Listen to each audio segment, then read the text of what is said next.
When taking a look at some of the most popular characters in movies and TV shows, you often find many types of characters that are common in all types of stories. I've previously talked about angry characters and how they use anger as a shield for their deeper feelings and struggles.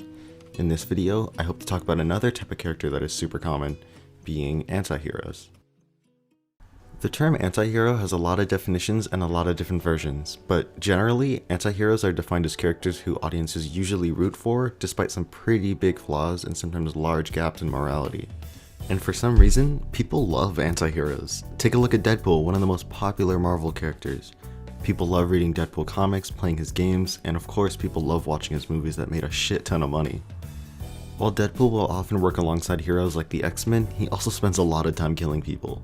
Or take a look at Walter White from Breaking Bad. He is easily the fan favorite character from the show, and we root for him as he goes through hardships. But he also has no problem doing things such as cooking meth, working with drug enterprises, and also straight up killing people. Despite these pretty big flaws, these characters still remain fan favorites, and I think it's because of their moral ambiguity. Antiheroes often lie in the middle ground between morally right and wrong, and this brings conflict into the story that captivates the audience. For some antiheroes, a character may struggle with understanding what is right and wrong, finding a difficult battle within themselves to try to be the best that they can be while still achieving the goals set for themselves. Personally, I think that the best example of this in today's media can be seen with the character of Endeavor from My Hero Academia. Endeavor is a pretty complex character. For a majority of the show, Endeavor is the number 2 hero in the world, second only to All Might. He lives his life trying his best to surpass him with little progress. Eventually, it gets to the point where he realizes that he just doesn't have the potential to surpass All Might and enacts a plan to solve this. Due to the fact that Endeavor's superpower, or quirk, is fire, he often runs into situations where his body overheats and begins to deteriorate. To solve this, Endeavor meets a young woman named Ray with an ice quirk. In a horrible act of selfishness, he pays her parents to force her into an arranged marriage with him in order to mix the two of their quirks to some sort of perfect superhero. Endeavor forces Ray to have children with him until they have a child who's a perfect mix of their two quirks. This ends up coming true, with their 4th child named Shoto being the one who has this mix. Once Shoto is born, Endeavor begins to completely ignore his other children, as well as force Shoto through training as soon as he developed his quirk at just 4 years old.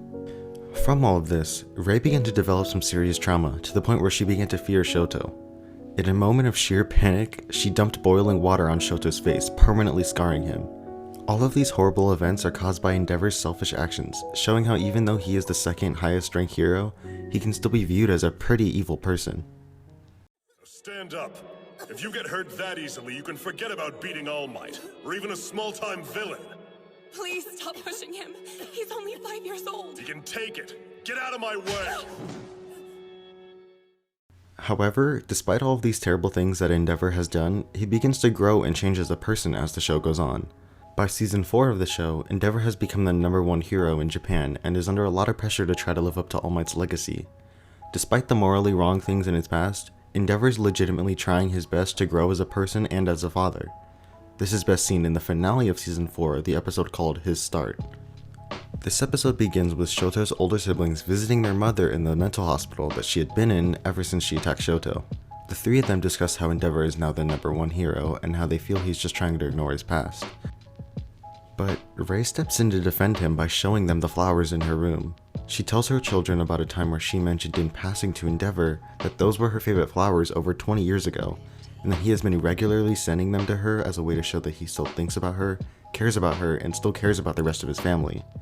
He further conveys this with the actions during the rest of the episode as he fights a powerful villain. This villain acts as a personification of who Endeavor used to be, as he only cares about power and being the strongest. Endeavor even realizes this in the following scene. Villain. I see it. You are me. From the past. Or another future. Burn up. Be at rest. Endeavor is a very complex character. He is in no way a purely heroic character, and he may never be able to move past the horrible things he's done in the past, but he is truly trying his best to grow as a person. As mentioned earlier, this episode is called His Start. That's because this is where he truly starts to be a hero rather than just hold the title. This is what separates Endeavor from simply being a hero or a villain, and what gives him his label as an anti-hero. There are many other examples of this, such as with Shoya Ishida from A Silent Voice.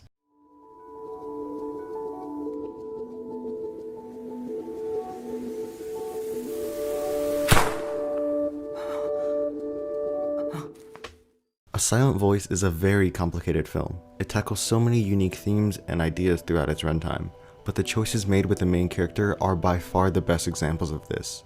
Shoya Ishida probably isn't the first person you would think of that could be labeled as an anti-hero, but when you take a look at his action throughout the film, as well as the struggles he experiences, it is pretty clear that he can be fit into this character archetype. When writing the story for A Silent Voice, author Yoshitoki Oyama made the unique choice of having the story open with Shoya attempting to kill himself without giving any context. This deliberately shocks and confuses the audience before Oyama gets the time to explain how Shoya got to this point, wherein we learn that Shoya used to be a bully in elementary school. It all started when a deaf girl named Shoko Nishimiya transferred to Shoya's school, and Shoya began to bully her for the sake of entertainment. Shoya was pretty brutal, bullying her for the way she speaks, acts, and even physically attacking her at points. Due to these actions, the audience even grows to despise Shoya, as most people don't think attacking a deaf girl is a cool thing to do. However, as the audience is sitting there hating Shoya, we are suddenly brought back to the present, wherein Shoya is returning from almost attempting suicide. The rest of the movie depicts Shoya's struggles with social anxiety as he attempts to reconnect with Shoko and make up for his actions from the past. Surprisingly, watching Shoya's struggles with his mental health transitions him from a character that the audience hates to a character that we all root for. It's this unique choice to have a character change like this that makes this movie so incredible. A Silent Voice, despite not really having any villains or heroes, is able to have the perfect example of an anti-hero in the form of Shoya and his actions of bullying Shoko, then attempting to make up for it once he's older. To be honest, I've thought about ending things, just like you did. But then I realized something. Even though certain things can make life difficult sometimes, that doesn't mean that they're worth dying over. I want to apologize and make sure I do it right. Shoko, I need some help from you. I was hoping that maybe you could teach me how to live.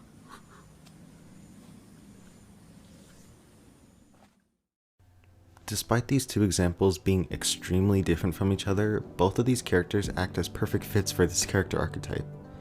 Even though Endeavor is literally in the space between superhero and supervillain, and Shoya is just a high schooler, both act as anti-heroes for their respective stories. On one hand, Endeavor has to prove himself as a hero and as a father to make up for the selfish and manipulative actions of his past. But on the other, Shoya has to battle with the mental health issues and trauma brought about from his horrible actions as a kid. Each of their character arcs use moral ambiguity as a tool to captivate and inspire the audience, as everyone struggles with making the wrong decisions every once in a while. All of us will say or do things that we don't really mean, and we hurt others that we care about even if it's not what we truly want. It's for this reason that anti-heroes have always been fan-favorite characters and will continue to entertain and inspire audiences in storytelling. No matter how much we try to learn from this character archetype, we'll still make many of the same mistakes as these characters do. Because when it comes down to it, we all make mistakes. We're all just human.